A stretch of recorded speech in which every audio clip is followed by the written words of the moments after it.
Good morning. We are going to water everything. Things have gotten very dry here. We need to plant some more seeds, the next lot here. So that's what I'll do. The red onions didn't take, so we're going to try them again.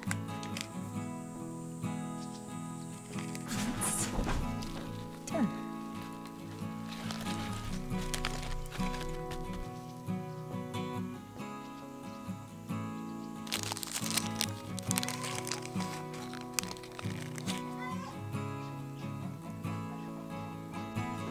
Alright, since I have no more broccoli seeds, we're just going to do cabbage with these last lot.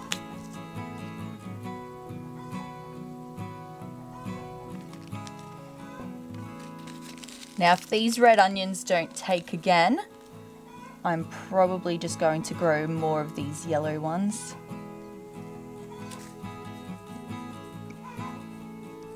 The reason I wanted to show you that the two different onions, only one took and the other one didn't, is actually a really vital point that I want to make in your garden when you're planting your seeds.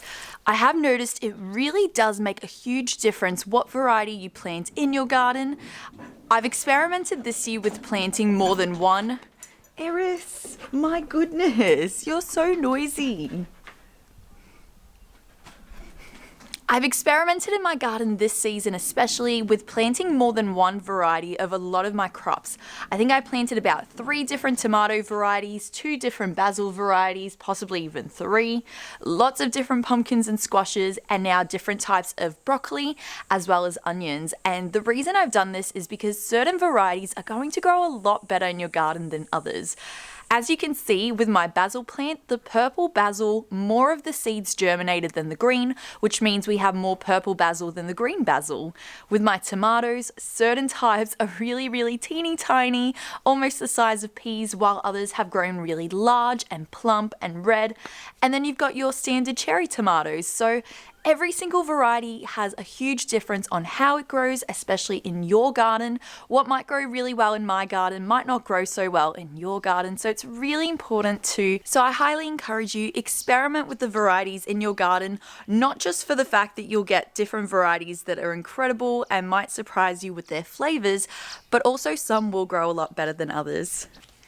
So I've recently found out that the area we live in here up on our hill is actually a subtropical climate and not a temperate climate, which totally makes sense why certain things grow here that I didn't expect to grow here, and things start growing a lot sooner than I expected as well. Super great news, because that means I can plant a lot more trees and a lot more plants are going to grow and do a lot better around here. Things like mango, avocado, all the amazing tropical fruits that I'm so excited to be growing, I can actually grow here. So this autumn and winter is probably going to be quite busy planting lots of incredible trees.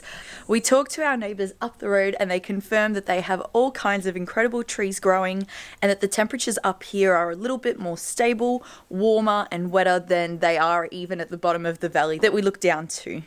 I must say the sheep have been very chill the last few days. They really haven't been doing much. I have been noticing Alfie, who's our ewe, eating a lot more, and it could be me, but I'm just hoping that she's pregnant now that we've got a ram. I just really want little sheep on our property. Sheep are pregnant for about 6 months, so it wouldn't be until June when we get to find out if we have one or not, but I'll be keeping an eye on her, and any changes that I see in behavior or even the way that she looks, I'll definitely be letting you know. The wind knocked off all my cardboard, but you can see that it's already made a huge difference to the weeds in this garden bed. Oh my god, like, look at this. It's ridiculous. Ugh.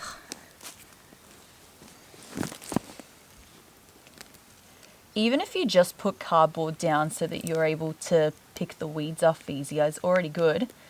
But I tend to leave them underneath because then they can turn into nitrogen and feed the soil.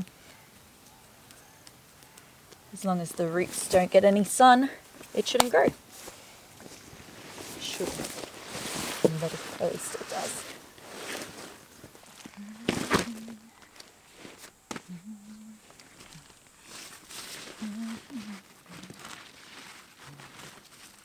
For those growing basil, something I didn't know the first year that I grew it, so basil grows up, but if you wanted to turn more into a bush like this, all you have to do is have a look here. So you've got to find a point on the basil like where you can see two different leaves coming out either way, and all you have to do is come back to it and pinch in the middle. So that way you're encouraging the basil to grow out both ways. Pretty sure that's a garlic that I forgot in the ground.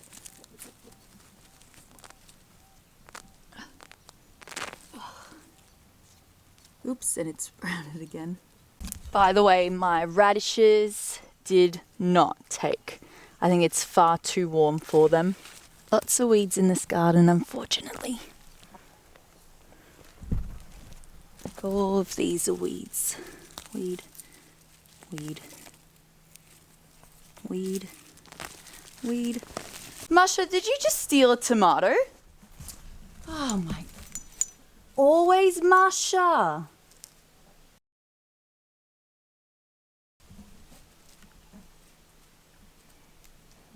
So in here is where I had all my nasturtiums. So there's a bunch of seeds that look like this that have dropped into the space where I have them, and will hopefully reseed when the time is right. So that's going to be really cool because we'll have a whole lot of new plants here, which is exactly what we want. I think these ones are pretty spent at this point.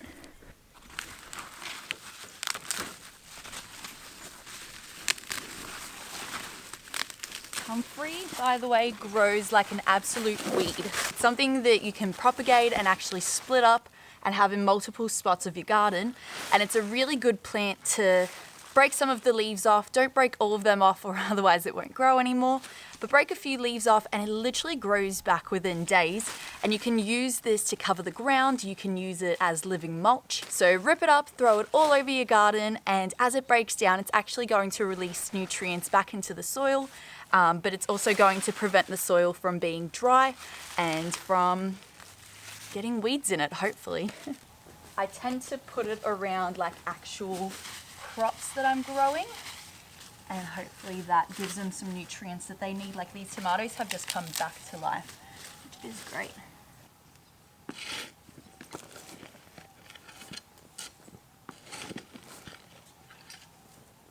I have noticed this last season that I've probably been planting my things too far apart. A lot of the time as my things grow and get to maturity, there's a lot of space around them, which isn't necessarily bad because I can plant more things like lettuce, radishes, and little things like that around it, and carrots as well, which is what I've been doing. But I really do want to make the most of if I plant a bed full of garlic or potatoes, cucumbers, or anything else, if that's what the crop that I want growing there or growing in the majority of that space, then I really want to be planting things a little bit closer.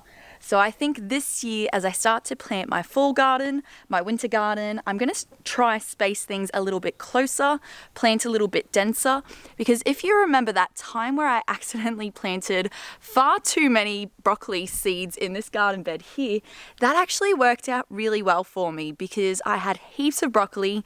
We only really like broccolini rather than a whole big head of broccoli. So it was fantastic because it meant we had heaps and heaps of broccoli. We were abundant in it.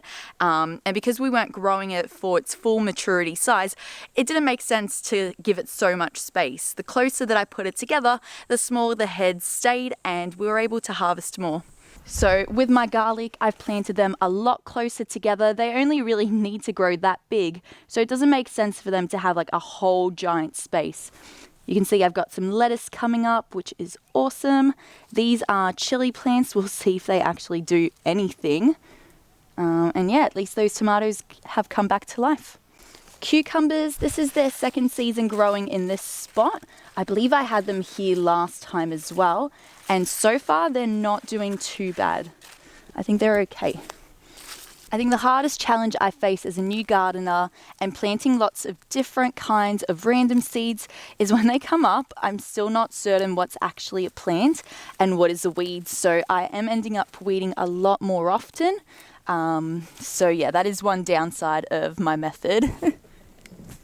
But sometimes you get really beautiful things like this. Other times you get volunteers, which are wonderful. And a lot of the time you're going to get a bunch of grass and clover and weeds, whatever is most common in your yard. Even our strawberry patch has 3 different kinds of strawberries, and at different points they have all been ready to harvest. So this one looks like it's ready. This one's actually producing fruit at the moment. This one started producing fruit at the start of the season, and I haven't seen much since. It looks like it's dying off now. This one really hasn't done anything. These 4 plants, I think, are the same variety, while the 2-end ones are different. The beans are another one of those plants that I grew a lot of different varieties this time round. I grew yellow bush beans, I grew green bush beans, I grew climbing green beans, and I also grew purple beans. But what you didn't see is the red kidney beans that I planted, because those didn't come up. So in your garden, there's going to be varieties that are going to do really well, that are going to be pest resistant, that might grow early in the season. Some will grow later in the season. Just like you've seen with my beans, the yellow bush beans were the first to grow and the first to thrive.